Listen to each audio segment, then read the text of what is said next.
네, 오늘 말씀은 요한계시록입니다. 요한계시록 성경의 마지막 책입니다. 요한계시록 20장.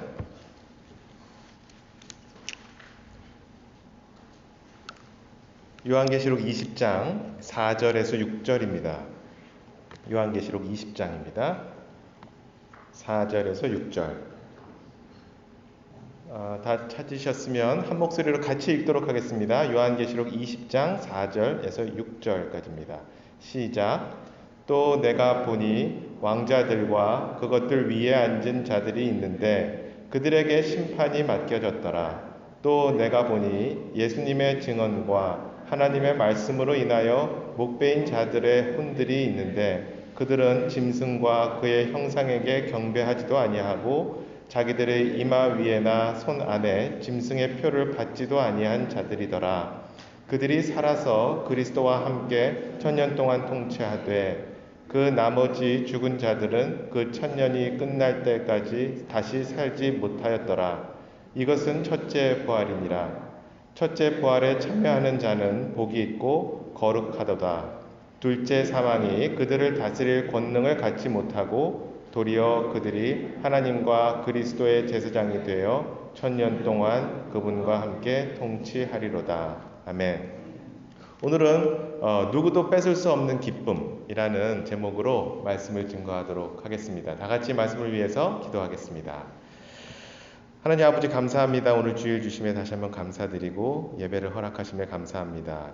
주님의 말씀을 나누고 전할 때 주님께서 함께 해주시고 저희의 마음을 열어주시고 주님의 말씀이 각 개인에게 뿌리내려질 수 있도록 또 주님께서 주시는 그런 기쁨을 저희가 모두 소유할 수 있도록 주님께서 함께 해주시옵소서. 감사드리며 우리 주 예수 그리스도의 이름으로 기도합니다. 아멘. 네, 오늘은 그 말씀을 가지고 누구도 뺏을 수 없는 기쁨이라는 제목으로 말씀을 전합니다. 여러분들 여행 좋아하십니까? 저는 좋아하는 것 같은데 사실 여행할 수 있는 여건이 많지 않았습니다. 그렇게. 그래서 가본 곳이 아주 많지는 않습니다. 많지는 않고 어쩔 때는 아주 평안한 휴식을 취할 수 있는 휴양지를 머릿속에 한번 좀 떠올려 봅니다. 왠지 좀 전형적인 그런 그림이 마음에 좀 떠오르는데 파란 바다 그리고 파란 하늘, 야자수 나무 너무 전형적이죠. 모래밭, 산들산들 불어오는 이런 바람, 바다에서 불어오는 바람이죠. 그리고 이제 거기 이제 편안히 그늘에 누워서 시원한 음료를 마시면서 누워 있는 그런 모습을 좀 상상해 봅니다. 요즘에는 휴양 리조트 같은 데가 있습니다. 그래서 인클루시브죠. 올 인클루시브에서 가면 돈을 물론 냈지만 들어가면 모든 게 다 포함되어 있는. 그래서 먹고 마시고 잠자고 놀고 이런 게 다 그냥 포함되어 있습니다. 배고프면 가서 먹고. 얼마나 좋습니까? 정말 편안하게 지낼 수 있는 곳. 그리고 내가 이렇게 다 모든 게 준비되어 있으니 내가 하고 싶은 거 하면 됩니다. 쉬는 시간에. 놀려면 놀고 수영하려면 수영하고 소위 파라다이스처럼 느껴지지 않을까 그런 생각을 합니다. 상상만 해도 좋죠. 그렇죠? 바다는 아니지만 저희가 수양에 갔을 때 조금 비슷했습니다. 그래서 시간에 맞춰 밥도 준비되어 있고 간식도 있고 편안하게 휴식도 취할 수 있고 무엇보다 말씀이 있었고 찬양이 있고 또 믿는 성도들 간의 교제가 있고 그래서 참 좋았었습니다. 그렇죠? 지난주 설교에서 저는 좀 무거운 사실을 우리는 나누었습니다. 그래서 바로 지옥이라는 곳이었습니다. 그래서 지옥이란 상상 속의 어떤 추상적인 개념적인 단어가 아니고 실제로 존재하는 그런 장소다라는 그런 말씀을 드렸었습니다. 예수 그리스도를 구원자로 받아들이지 않은 사람들이 가는 곳, 그래서 참으로 많은 사람들이 이미 갔고 그리고 많은 사람들이 안타깝지만 또 갈 곳입니다.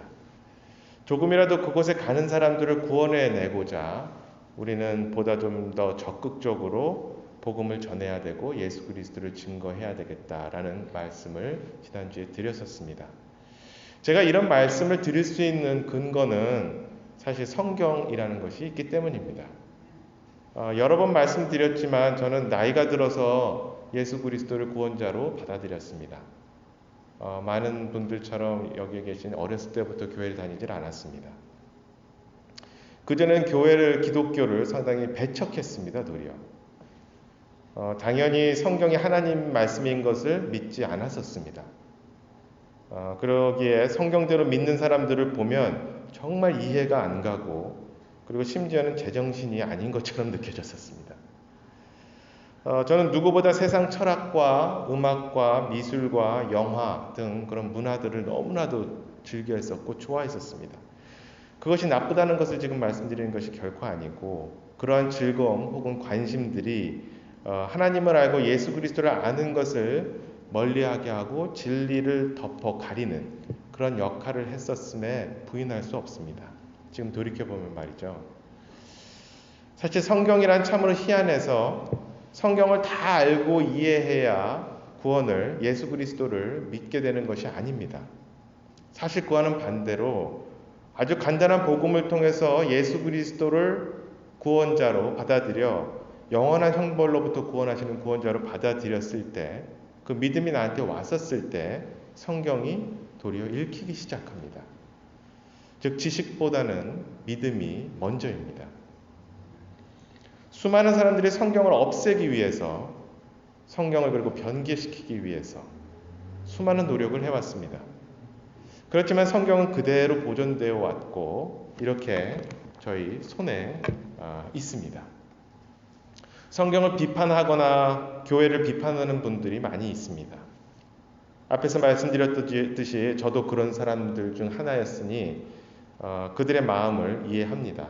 그렇지만 그들은 올바른 그리고 건전한 성경 해석에 대해서 그리고 올바른 그리고 건전한 교회에 대해서 사실 잘 알지 못합니다. 저도 그랬었고요.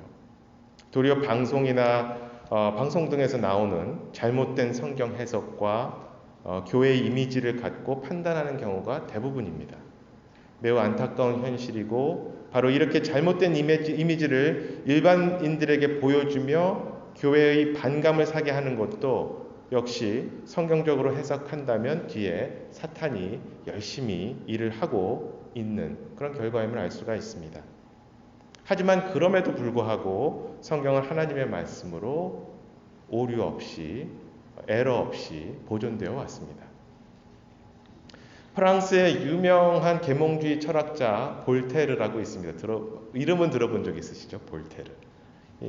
프렌치어로 볼테르 이렇게 읽진 않을 건데요. 하여튼 우리는 볼테르라고 읽습니다.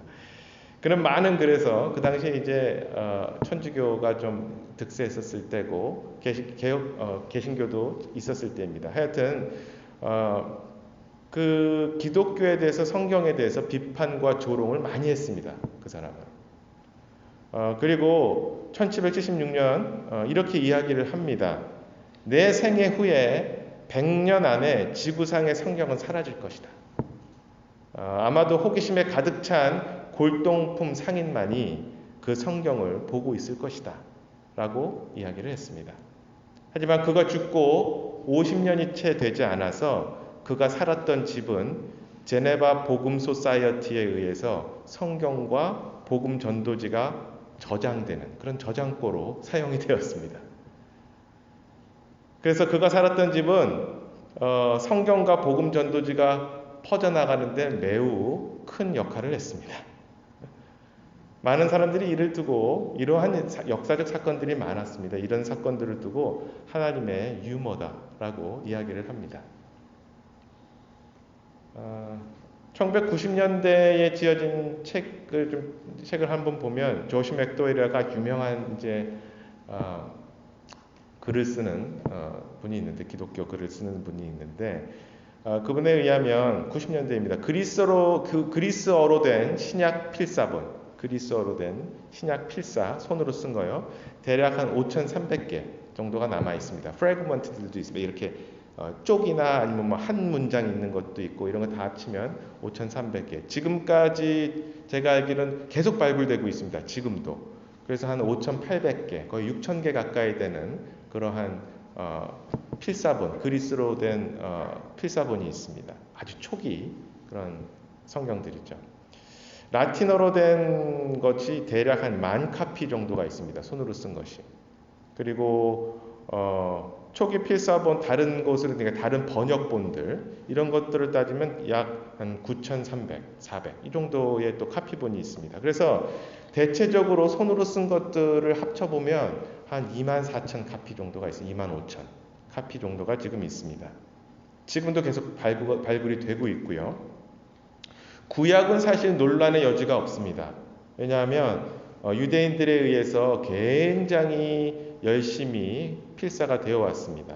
그래서 그 정확성은 1947년에 사해에서 사본이 발견이 됐어요. 사해 사본이라 그러는데 거기서 그 정확성이 지금과 거의 일치한다. 그래서 정말 놀라운 그 성경의 보존을 보게 됩니다. 보존을 보게 되는데 어떠한 책들도 역사적으로 이렇게 많은 카피를 갖고 있는 책들이 없습니다. 필사된 적이 없어요. 그래서 성경이 한 25,000개의 필사본이 있었다면 그와 비교할 수 있는 다른 책, 옛날 책들에서 제일 많이 필사됐다라고 하는 유명한 책들 중에 하나가 호머의 일리아드입니다. 일리아드. 들어본 적은 있으시죠? 근데 두 번째로 많이 카피된 건데 몇 개 카피가 있느냐? 643개가 있습니다. 그러니까 25,000개하고 643개는 비교가 안 되는 것이죠. 그런데 24,000, 25,000 카피 중에서 대략 한 400단어 정도가 불분명한 것이 있습니다. 그거 저희가 알다시피 소수사본 쪽으로 해당하는 것은 좀 일치하지 않는 부분이 있고 저희가 믿는 이런 부분은 100% 일치하는 것들이 성경으로 모아진 것이죠. 그것을 다 포함하더라도 400단어 정도의 불일치가 있거나 약간 모호한 부분이 있는데 643개의 카피에서 찾아보면 764개의 불일치가 있습니다. 764단어에 라인에 그런 라인에 불일치면은 7,600개 정도의 불일치가 있는 겁니다.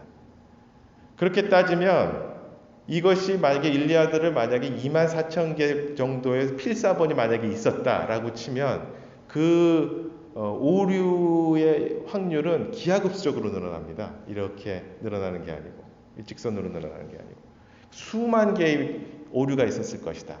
사람이 카피를 그냥 했으면 도저히 하나님의 섭리 가운데 보존된 것이 아니라면 이렇게 무오류로 오류가 없이 보존되었을 가능성은 거의 없습니다.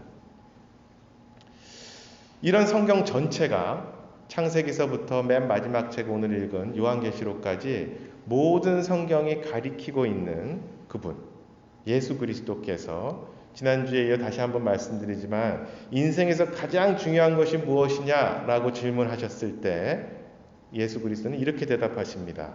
어리석은 자여 이 밤에 내게서 내 혼을 요구하리니 그러면 내가 예비한 그것들이 누구의 것이 되겠느냐. 오늘 네가 죽으면 도대체 네가 지금 열심히 붙잡고 있는 그것이 무엇이든지 간에 그것이 무슨 의미가 있겠느냐라고 이야기를 합니다. 우리 혼의 구원, 우리의 구원에 대해서 다시 한번 중요함을 예수 그리스도께서 말씀하시는 것이죠. 성경은 우리가 영혼 몸으로 되어 있다고 강하게 얘기를 하고 있습니다. 너무도 중요한, 이것이 굉장히 중요한 우리의 교리의 시작이 또한 됩니다. 그래서 지난 설교에서 이 영과 혼과 몸이 각각 어떻게 지옥에서 고통을 받을 수 있는지에 대해서 이야기를 했었습니다.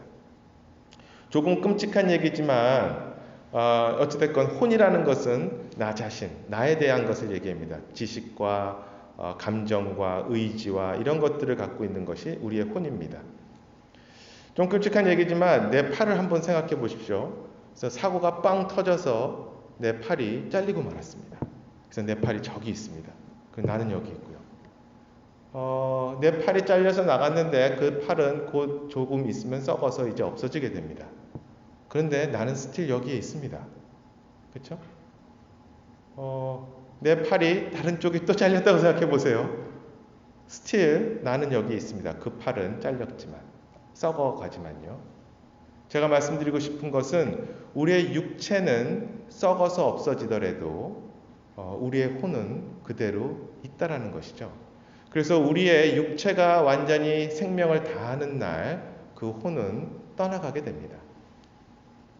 그리고 그 명을 다했을 때, 우리가 목숨이라고 하죠. 목숨이라고 하는 것은 숨이 목에 찼을 때 목숨입니다. 곧 죽기 전에 사람들을 보면 이렇게 숨을 핥딱 쉽니다. 그래서 굉장히 숨이 얕습니다. 그래서 숨이 목에까지 왔을 때 이제 곧 수명을 다하게 되는 것이죠. 그렇게 해서 혼이 육체에서 떠나는 날, 그 혼은 눈을 뜹니다. 지옥 아니면 천국에서 눈을 뜨게 되는 것이죠. 성경에 의하면 말입니다.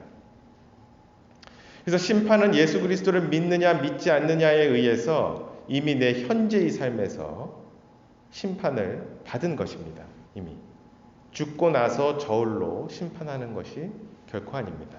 성경에 의하면 말입니다. 예수 그리스도가 오실 때까지 예수 그리스도를 구원자로 받아들인 우리가 생명을 다하게 되면, 그래서 예수 그리스도가 다시 오시기 전에 우리가 죽게 되면 우리의 혼은 성경에서 말하면 천국, 셋째 하늘로 올라가게 됩니다. 지난주에 구원받지 못한 이들이 가는 지옥을 얘기했다면, 오늘 저는 구원받은 성도가 앞으로 갈 곳에 대해서 이야기를 오늘 하려 합니다. 제가 오늘 마치 그 휴양지 관광 가이드 같습니다. 그래서 오늘 본문에서 이야기하고 있는 1000년 동안 지상에서 있을 왕국에 대한 그 이야기를 잠시 나누고자 합니다. 구약의 대언자들이 그리도 많이 이야기했던 곳, 온 우주가 의로 통치받고 온 땅이 복을 받는 때라고 이야기했었던 그 시기, 바로 그 천년왕국에 대해서 이야기를 해보려고 합니다. 수많은 구약의 대언들이 성취되었습니다.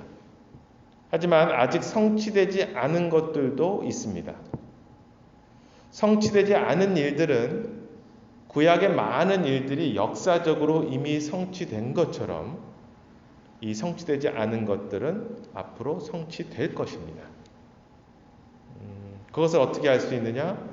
성경의 많은 예언들이 성취되었기 때문이죠. 그것이 자유주의적인 학자들이 연구했을 때도 부정하지 못하는 그런 부분들이 있습니다. 천년왕국도 그것 중 하나입니다. 아직 이루어지지 않은 것이기 때문이죠. 성경의 1차적인 해석 방법은 문자적으로 그대로 성경을 받아들이는 것입니다. 성경은 마치 어떤 신문 기사를 읽듯이 읽으면 됩니다. 우리는 기본적으로 신문을 읽을 때 그 기자가 쓴 글이 진실이라는 그리고 사실이라는 것을 전제로 해서 읽습니다. 신문 기사에 때론 여러 가지 수사적인 표현도 등장합니다. 직유법, 대꾸법, 은유법 이런 것들이 등장합니다. 예를 들어 하늘에 구멍이 난 듯 쏟아부은 폭우로 이러면서 시작을 했다고 하면 그 누구도 하늘에 진짜 구멍이 뻥 뚫렸다고 생각하지 않습니다. 그렇죠? 이건 하나의 표현이기 때문이죠. 하지만 어떤 기사에서 어제 한 쇼핑센터에서 나타난 괴한의 총격에 의해 27명이 사망했고 24명이 부상을 당했으며 5명은 위독한 상태입니다. 라고 기사가 쓰여졌다면 27명의 사망을 27이란 2 더하기 7, 9가 나오면 10에서 1이 모자란, 그래서 불완전한 숫자를 뜻하며 불완전한 세상을 향해 총격을 가한 괴한의 마음을 상징한다. 아무도 이렇게 기사를 해석하지 않습니다. 사실 성경도 이렇듯 기본적으로 우리가 그를 인지하는 능력 그대로 1차적으로 읽히게 되기를 하나님께서는 바라시고 성경을 주셨습니다. 오늘 성경에 나온 천년의 왕국에 대해서 어떤 이들은 상징적으로 해석합니다. 그래서 어떤 이는 지금이 상징적으로 천년왕국이다 라고 이야기를 합니다. 또 어떤 이들은 계시록 21장에서 나오는 새 하늘과 새 땅을 천년왕국이라고 생각합니다. 그리고 천년이라는 숫자를 역시 상징적으로 매우 영원한 그 긴 시간을 이야기한다라고 해석을 합니다. 다시 한번 말씀드리지만 성경은 그 말씀이 상징이라는 정확한 증명이 있기 전에는 그 사실을 문자적으로 받아들여야 됩니다. 왜냐하면 성경을 모두 상징으로 받아들일 때 성경은 아무도 알 수 없는 글이 되고 말기 때문입니다. 계시록 20장에만 보더라도 천년이라는 단어가 6번이 나옵니다. 숫자를 강조하셔도 너무 강조하셨습니다. 천년이라 믿지 못할 근거는 그 뒤에 아무것도 없습니다. 그리고 성경 공부 시간에 말씀드리는 것과 마찬가지로 창세기에 죄가 들어와서 망가져버린 이 땅 위에서 하나님의 신정 통치의 왕국을 하나님은 완전히 새로운 하늘들과 새 땅이 있기 전에 이 땅에서 이루셔야 됩니다. 그것이 하나님의 약속입니다. 그래서 온 땅을 회복시켜 주실 것이라 약속을 하셨습니다. 이 땅에서의 천년왕국은 하나님의 원래 계획을 완성시키기 위해서라도 꼭 필요한 그러한 것입니다. 제가 믿는 성경을 근거해 볼 때, 여러분들이 믿으시는 성경을 근거해 볼 때 시기적으로 언제인지는 알 수 없으나 임박한 예수 그리스도의 공중으로의 다시 오심, 그래서 예수 그리스도를 믿어서 구원받은 성도들은 하늘로 채어서 올라가게 되고 지상에서는 아주 이전까지 역사적으로 있어 보지 않았던 환란이 7년 동안 시작이 됩니다. 그 사이에 있을 많은 일들에 대해서는 또 시간이 될 때 또 설명을 드리도록 하겠습니다. 믿지 않는 이들에게는 이 말이 황당하게 보일 수도 있는 이 말씀은 성경에 기록된 그대로입니다. 믿는 우리들은 예수 그리스도가 오시기 전에 이 세상에서 죽게 되면 셋째 하늘이라는 곳으로 명령된 천국에 거하고 7년 후에 지상에서 천년왕국에 거하게 됩니다. 그래서 천년 동안이 지난 후에는 새하늘과 새 땅이 영원히 또 열리게 됩니다. 그래서 예수 그리스도를 믿는 우리는 어찌 되었건 천년왕국이라는 곳에 꼭 가게 되어 있습니다. 이 세상에서의 천년왕국에 들어가는 사람들은 소위 5 부류가 있습니다. 첫 번째는 그리스도의 성육신 전에 구약시대에 구원받은 이방인과 유대인들입니다. 부활한 몸을 입고 천년왕국에 들어가게 됩니다. 이들은 현재 소위 하늘왕국이라고 불리는 곳에 지금 있습니다. 셋째 하늘에 거하고 있습니다. 둘째는 저희 같은 신약시대에 구원받은 사람들입니다. 역시 부활한 몸을 입고 천년왕국에 들어갑니다. 셋째는 앞서 이야기한 7년 환란 동안 구원받은, 환란을 견딘 혹은 환란기에 죽은 사람들도 있죠. 환란기에 있었던 구원받은 유대인과 이방인들입니다. 이들도 역시 부활한 몸을 입고 천년왕국에 들어갑니다. 넷째는 환란기를 통과해서 살아남은 사람들입니다. 통과해서 살아남은 사람들, 유대인과 이방인들이 다 있겠죠. 이들은 부활한 몸이 아닌 본인의 몸을 갖고 천년왕국에 들어갑니다. 다섯 번째로 딱 들어가진 않았지만 그 뒤에 이렇게 환란기를 통과해서 들어간 사람들이 낳은 아이들이 이제 천년왕국에 거하게 됩니다. 이들은 부활하지 않은 몸을 역시 갖고 있기 때문에 있고 그들은 역시 구원받을 필요가 있는 사람들입니다. 이 사람들은 다양한 사람들이 천년왕국에 이렇게 거하게 될 것입니다. 그 사이 구원받지 않은 사람들은 지옥에 머물게 될 거고요. 천년왕국이 끝날 때 둘째 부활이 있게 되고 부활한 몸을 갖고 그 사이에도 지옥에 있었지만 맨 마지막에 불못으로 던져지게 돼서 영원한 부활한 몸을 입고 불못으로 던져지는 그런 끔찍한 미래를 가지게 됩니다. 지금 제가 말씀드렸던 그 천년왕국이라는 곳은 구원받은 사람들이 궁극 또한 가게 될 그곳은 어떤 곳일까? 천년왕국의 특징들을 잠시 보겠습니다. 처음에 이야기 드렸었던 파란 하늘과 파란 바다 이런 멋진 파라다이스처럼 생각한 그런 것보다 더 좋은 곳입니다. 먼저 동물의 성질의 변화가 있습니다. 다 말씀드리지도 못해요. 그 일부를 말씀드릴게요. 모두 순하게 변하게 됩니다. 이사야서 11장에 보면 6절에서 8절 그리고 65장에 보면 나옵니다.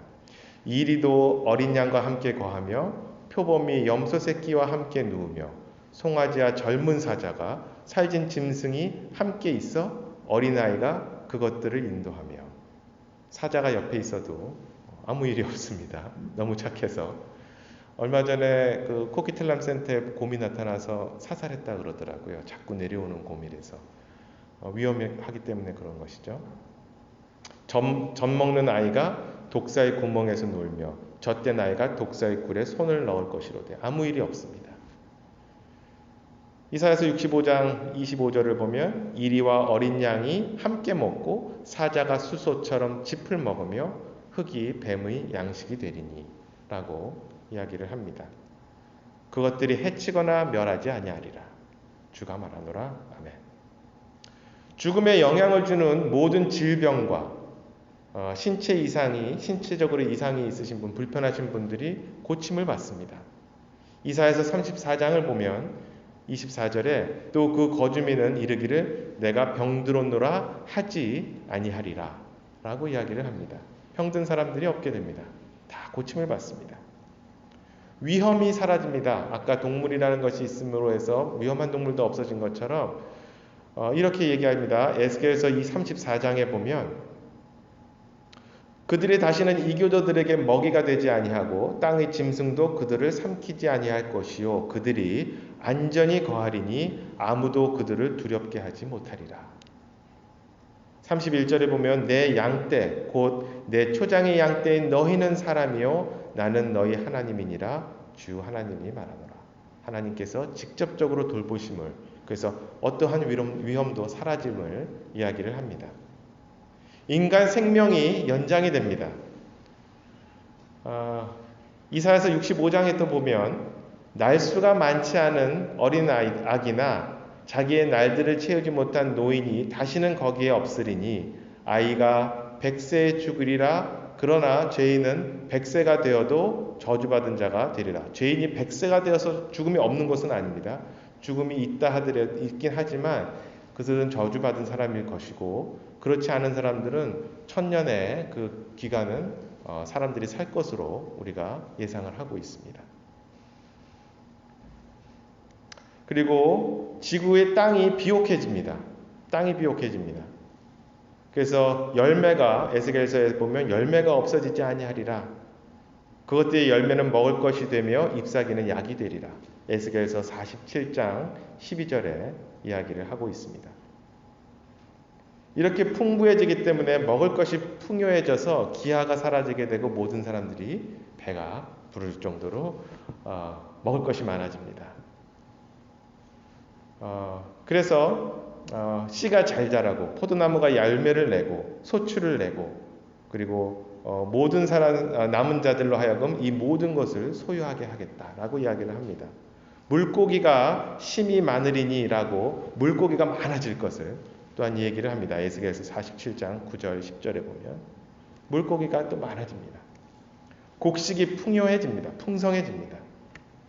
구속자는 자연 환경도 인간들의 필요에 따라서 조정할 수 있는, 그래서 비도 내리고 필요에 의해서 자연을 마음대로 조정하시게 됩니다. 전쟁과 불공정함이 없어집니다. 그래서 이사야서 2장 4절을 보면 그들이 자기들의 칼을 쳐서 보습을 만들고 자기들의 창을 쳐서 가지치는 낫을 만들리라. 그래서 이제 무기도 필요 없는 그런 곳이 됩니다. 그리고 그의 정권과 화평의 번창함이 끝이 없으며 그가 다윗의 왕자와 그의 왕국 위에 군림하여 그것을 정비하고 이제로부터 영원토록 판단의 공의와 정의로 그것을 굳게 세우리라. 공의와 정의가 굳게 세우게 됩니다. 그리고 슬퍼하지 않고 만족하게 됩니다. 제가 좋아하는 구절입니다. 예레미야서 31장에 보시면 주의 선하심 속으로 함께 흘러가리라. 그들의 혼은 물된 동산 같으리니 그들이 다시는 슬퍼하지 않으리라. 그때 처녀가 춤추며 기뻐하되 젊은이와 늙은이가 다 함께 그리하리니 이는 내가 그들의 애곡이 변하여 기쁨이 되게 하며 그들을 위로하고 그들로 하여금 그들의 슬픔에서 벗어나 기뻐하게 할 것이기 때문이라. 내 백성은 나의 선함으로 만족하리라. 아멘. 하나님의 지식이 충만해집니다. 그래서 물이 바다 덮음같이 지식이 충만해진다고 얘기를 하십니다. 예루살렘이 거룩하게 되고 그리고 우리 구원받은 사람들은 천년왕국에서 통치를 하게 됩니다. 얼마나 좋습니까? 지금 이렇게 말씀드린 것만 해도 우리가 지금 현재 갖고 있는 모든 문제들이 사실은 모든 게 해결이 된 곳입니다. 이런 곳이 정말 있다면 가야 되지 않겠습니까? 예수 그리스도께서 처음 이 땅에 오셨을 때 이러한 왕국을 이루기 위해서 오셨습니다. 유대인들의 거부로 인해서 그 왕국은 이렇게 뒤로 미루어지게 되었던 것이죠. 예수님이 오셨을 때 그가 메시아임을, 이런 모든 축복을 가져다 주실 분이심을 여러 기적들을 통해서 보이셨습니다. 맛배기로 보이셨습니다. 천년왕국에서 보여지는 하늘의 왕국에서 이루어질 수 있는 것들을 예수님은 보여주셨던 것입니다. 마귀를 쫓으시고 질병을 고치시고 장애인을 완전히 회복시켜 주시고 죽은 자를 살리시고 무화과 나무를 죽임으로써 자연을 조절하실 수 있음을 보여주시고 물고기가 증가해서 그물이 찢어질 만큼 물고기가 꽉 차게 해주셨고 물을 포도즙으로 바꾸시고 적은 양의 음식으로 많은 사람을 먹여서 먹을 것이 풍성해질 것을 보이시고 환경을 조절하셔서 바람을 멈추게 하시고 가르침을 통해서 하늘의 많은 비밀들을 열어주셔서 지식을 보여주셨습니다. 하늘에 저장되어 있었다. 마태복음 11장 1절을 보면 감옥에 있던 요한이 제자를 시켜서 그렇지만 예수님께 물어봅니다. 선생님이 오실 그분이십니까? 메시아가 맞습니까? 라고 물어봅니다. 아니면 우리가 다른 분을 기다려야 하는 것입니까? 요한이 물어봤을 때 예수님은 대답하십니다. 요한의 제자들에게, 요한은 감옥에 있었죠. 가서 너희가 보고 듣고 보는 그것들을 요한에게 다시 보이되 곧 눈먼 자들이 시력을 받으며 다리 저는 자들이 걸으며 나병 환자들이 정결하게 되며 귀먹은 자들이 들으며 죽은 자들이 일으켜지며 가난한 자들에게 복음이 선포된다 하라. 그것을 요한에게 알려줘라. 즉 다시 말해서 메시아임을 가서 알리라 라고 이야기를 하셨습니다.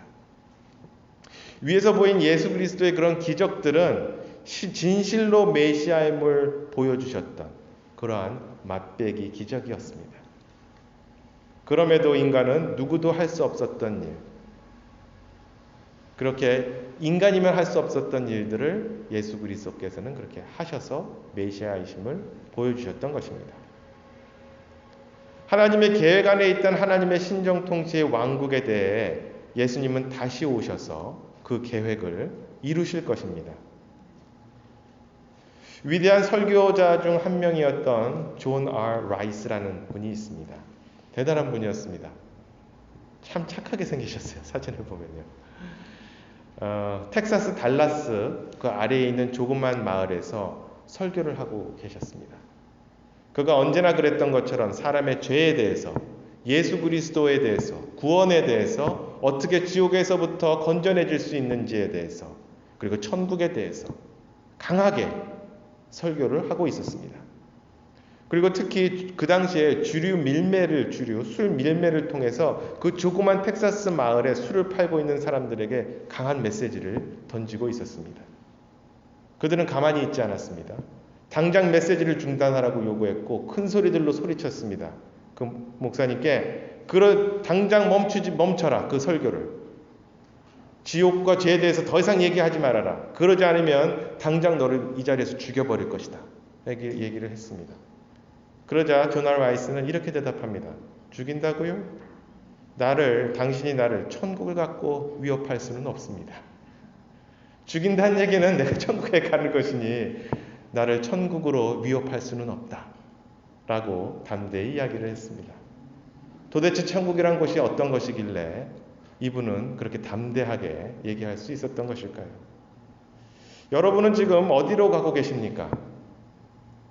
언제일지 모르지만 누구도 피해갈 수 없는 죽음에서 눈을 떴을 때 어디에 계실 것 같습니까?